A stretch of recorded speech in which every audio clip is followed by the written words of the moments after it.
The rescue, the screaming of twisted metal, filled the air as Dr. Elena Vasquez's research vessel plummeted through Zephyria's atmosphere. Warning lights bathed the cockpit in angry red as systems failed one by one. She gripped the controls with white knuckles, fighting to keep the ship level as it tore through thick cloud cover toward an ocean that stretched endlessly below. The ion storm had come from nowhere, ripping through her navigation systems like tissue paper. What should have been a routine xenobiology survey had become a desperate fight for survival. Elena's ship, the Curiosity, wasn't built for combat or emergency landings. It was a floating laboratory, packed with delicate instruments and research equipment, not emergency gear. The impact with Zephyria's ocean surface was brutal. Elena felt her ribs crack as the safety harness dug deep, her vision blurring from the sudden deceleration. Water rushed through hull breaches as the ship began its final dive toward the seafloor. With her last conscious thought, she activated the emergency beacon, praying someone would hear it across the vast emptiness of space. When Elena woke, she wasn't drowning. Instead, she found herself lying on something soft and dry, breathing air that tasted of salt and strange flowers. Her body screamed with pain from broken ribs and a dozen cuts, but she was alive, blinking. Away the fog of unconsciousness, she tried to focus on her. The chamber around her was unlike anything in human architecture. Walls curved organically, seeming to grow rather than being built. Bioluminescent patterns pulsed gently along the surfaces, providing soft light that didn't hurt her eyes. The air was humid but breathable, carrying sounds she couldn't identify, clicks, whistles, and harmonious tones that almost sounded like music. A movement caught her attention. Something was approaching from the chamber's entrance, moving with fluid grace. Elena's breath caught as she got her first clear look at a Zephyrian. The being stood roughly her height, but was clearly adapted for aquatic life. Its skin had a pearl-like quality, shifting between blue and silver as it moved. Large, intelligent eyes regarded her with what seemed like curiosity rather than fear. Gill slits along its elongated neck fluttered rhythmically, and webbed hands gestured in what appeared to be a calming manner. Elena tried to speak, but only managed to croak. Her throat felt raw from seawater and screaming. The Zephyrian, she decided to think of it as he, based on some indefinable quality, immediately moved to her side with what could only be described as concern. He produced a container filled with clear liquid and offered it to her. Trust was a luxury she couldn't afford, but dehydration was a more immediate threat than poison. Elena accepted the container and drank carefully. The liquid was refreshing, with a slightly sweet taste that seemed to soothe her throat instantly. The Zephyrian's large eyes watched her intently, and she thought she detected something like relief in his expression. Over the following days, Elena learned she was in an underwater city called Dalanara, home to the Cathara people. Her rescuer was Nixtel, an elder who served as both healer and leader to his community. Through patient gestures and simple drawings, they began to communicate. The Cathara had never encountered humans before. To them, Elena was as alien and potentially dangerous as they seemed to her. Yet Nixtal had made the decision to save her life, going against the cautious advice of many in his community. Some Cathara wanted her returned to the surface immediately, fearing that harboring an unknown alien would bring trouble. Elena's injuries were severe enough that moving her would have been fatal. Nixtel assigned his most skilled apprentice, a young female named Salandra, to tend to her recovery. Salandra was curious about everything human, studying Elena's anatomy and physiology with the dedication of a natural scientist. As weeks passed, Elena's grasp of the Cathara language improved rapidly. She discovered they communicated through combinations of vocal tones and subtle bioluminescent patterns that flickered across their skin. It was beautiful and complex, conveying emotion and meaning in ways human language couldn't match. The Cathara society fascinated Elena. They lived in harmony with their ocean world, their cities grown rather than built, using coral-like organisms that they had learned to shape and guide. They were peaceful by nature, having never developed weapons of war. Their conflicts were resolved through council discussions that could last for days until consensus was reached. Elena shared her own knowledge freely. She taught them about human medicine, explaining concepts of antiseptics and surgical techniques that could improve their healing practices. Her background in xenobiology allowed her to understand their physiology quickly, and she was able to suggest improvements to their medical treatments. Salandra proved to be an eager student. She absorbed Elena's teachings about anatomy and medicine with remarkable speed, asking questions that showed deep understanding. Elena found herself growing fond of the young Cathara, who reminded her of her younger self, curious, brilliant, and unafraid to challenge conventional thinking. The breakthrough came when Elena helped save the life of a Cathara child who had been injured in an accident. Using techniques she had taught Salandra, combined with Cathara healing methods, they were able to treat internal injuries that would have been fatal under their traditional medicine alone. Word of the successful treatment spread throughout. Falanara and Elena found herself welcomed rather than merely tolerated.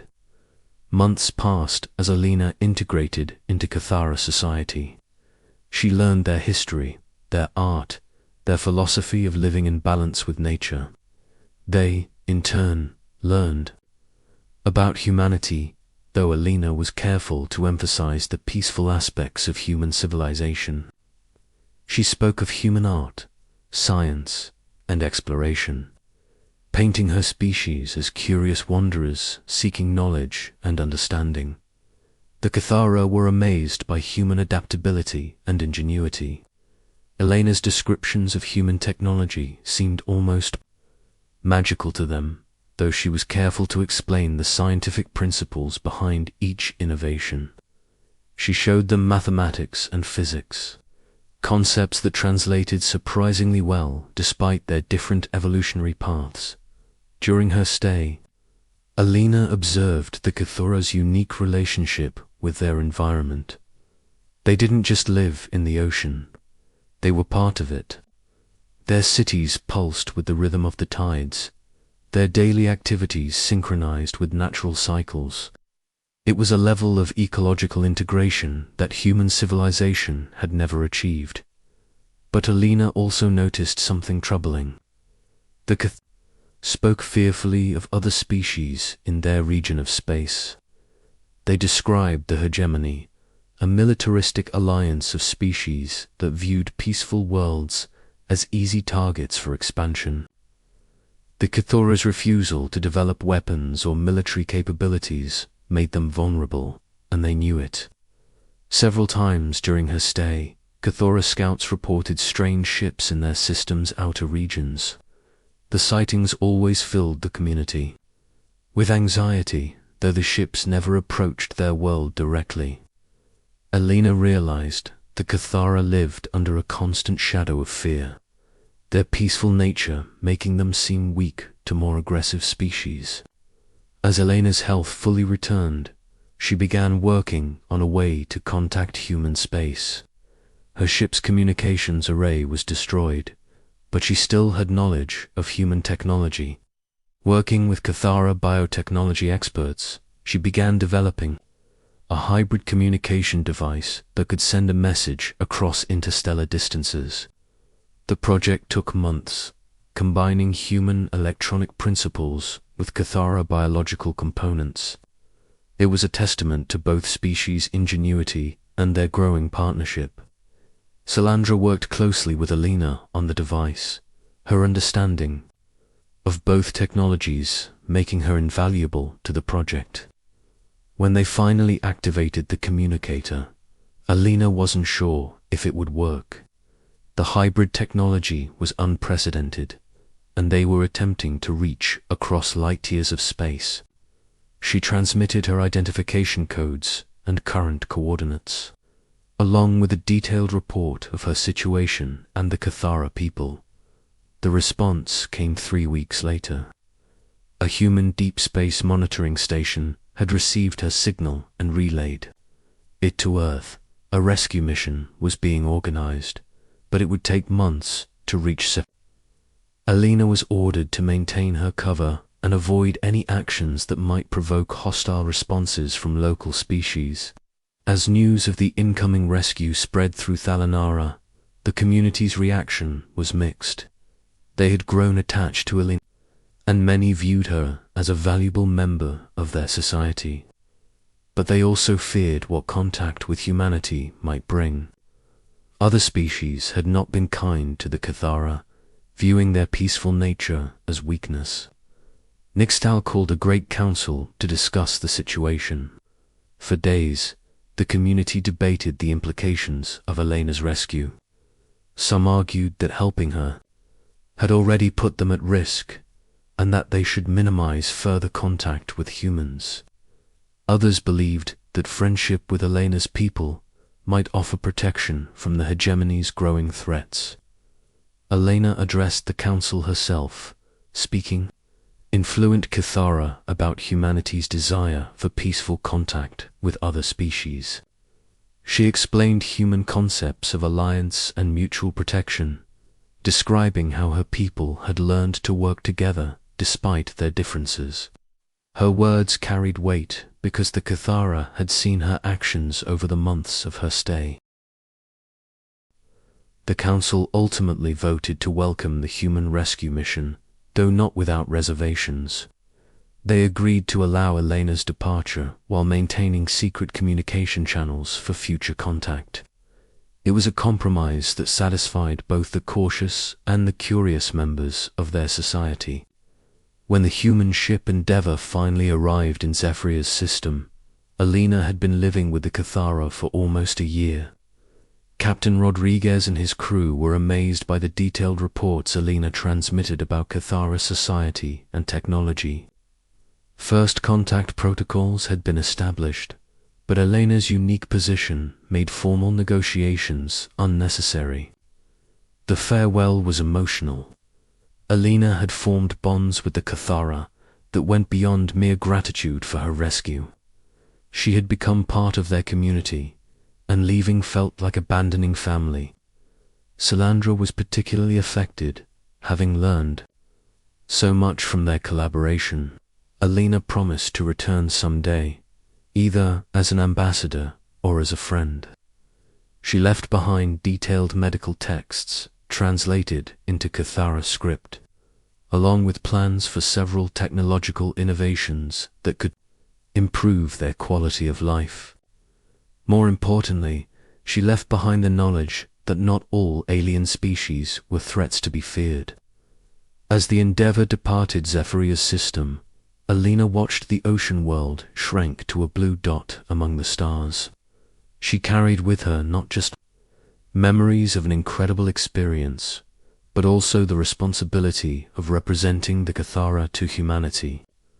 Their trust in her had saved her life, and now she had to ensure that trust was justified. The Cathara watched the human ship disappear into hyperspace, wondering if they would ever see their strange friend again. They couldn't know that their act of compassion had set in motion events that would ultimately determine their species' survival. In saving one human life, they had unknowingly forged a bond that would span decades and change the balance of power in their region of the galaxy. The return 25 years had passed since Alina Vasquez left Zephyria, but she had never forgotten the Cathara people who saved her life. Now Admiral Alina Vasquez, she commanded the human diplomatic corps and had spent decades advocating for peaceful first contact protocols throughout human space. Her experience with the Cathara had shaped humanity's approach to alien relations, emphasizing cooperation over conquest. Alina maintained secret communication with Dalanara through encrypted quantum channels. Over the years, she had watched Salandra mature into a respected elder and healer. Using the medical knowledge Alina had shared to revolutionize Cathara healthcare, their correspondence had become one of Elena's most treasured relationships, a bridge between two worlds that few humans knew existed. The message that changed everything arrived on a Tuesday morning while Alina was reviewing diplomatic reports in her office aboard Earth Station Alpha, the quantum communicator, disguised as a standard data terminal, chimed with an incoming transmission from Zephyr.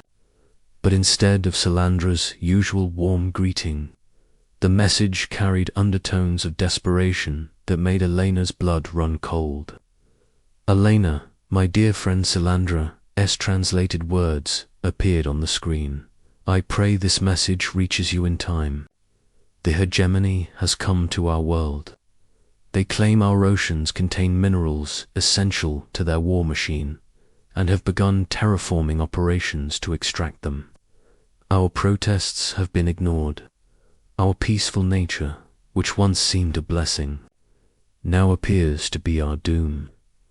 They see us as obstacles to be removed, not people to be reasoned with." Elena's hands trembled as she read the detailed report. The hegemony had positioned orbital platforms above Zephyria, using atmospheric processes to slowly alter the planet's chemistry. The changes were killing the coral-like organisms that formed the foundation of Cathara cities. Thousands of Cathara had already died from exposure to the altered environment, and projections suggested the entire species would be extinct within months. "We remember your promise to return," the message continued, "not as a plea for rescue, but as a farewell from friends who know their time is ending. Please remember us kindly, and know that saving you was one of our greatest honors. Live well among the stars, Elena. Perhaps some part of our knowledge will survive through the gifts we shared with humanity." Elena stared at the message for a long moment, feeling the weight of 25 years of friendship and obligation. The Cathara had saved her life without expecting anything in return, had trusted her with their secrets, had become the foundation for humanity's entire approach to alien contact. She could not let them face extinction alone. Within hours, Elena was standing before the Earth Alliance Council, a collection of representatives from humanity's major colonies and political factions. The chamber buzzed with conversation as Elena uploaded Salandra's message to the central display. The holographic images of Zephyria's dying oceans brought immediate silence. "The Cathara people face extinction," Elena announced, her voice carrying the authority of her rank and the passion of personal connection. 25 years ago, they saved my life and shared their knowledge freely with humanity. The medical advances we've made, the ecological principles that guide our colony management, even our peaceful first contact protocols, all of these trace back to lessons learned from the Cathara. Councillor Martinez from the Mars Coalition raised his hand. "Admiral, while we sympathize with their situation, the hegemony controls 12 star systems and has made clear their hostility toward human expansion. Intervening in their operations could trigger a war we're not prepared to fight." "Then we prepare," Elena replied firmly. "The hegemony respects only strength, and we have that strength. More importantly, we have something they lack, the moral authority that comes from protecting those who cannot protect themselves." The debate that followed was intense. Some councillors argued for diplomatic solutions, others for economic sanctions against the hegemony. A few suggested that intervening would set a dangerous precedent, committing humanity to police the galaxy. Alina listened to each argument, then stood to address the Council's concerns. "I'm not asking you to police the galaxy," she said. "I'm asking you to honor the debt we owe to the first alien species that showed us kindness instead of fear. The Cathara didn't help me because they expected something in return. They helped me because it was right. Now we have the opportunity to prove that humanity learned that lesson." Elena's presentation included detailed intelligence about the hegemony's forces around Zephyria. The Cathara had been monitoring the occupation, ostensibly their biotechnology, allowing them to observe without being detected. The information painted a clear picture. The hegemony was using minimal forces, confident that the peaceful Cathara posed no threat. "They're overconfident," Alina explained, highlighting the tactical data. "The hegemony has positioned only 6 capital ships and 30 support vessels around Zephyria. They're focused on their terraforming operation, not prepared for resistance. A properly coordinated strike could disable their terraforming equipment before they could respond effectively." The turning point came when Alina revealed the full extent of Cathara scientific knowledge. Over the years, her correspondence with Salandra had included theoretical discussions of advanced biotechnology, environmental management, and even exotic physics concepts that human scientists were only beginning to understand. The Cathara possessed knowledge that could advance human civilization by centuries. "We're not just saving lives," Alina argued. "We're preserving a scientific and cultural treasure that could benefit all sentient species." The Cathara's understanding of biological systems integration could solve our ecological challenges. Their peaceful conflict resolution methods could transform galactic politics. Their biotechnology could revolutionize medicine and engineering.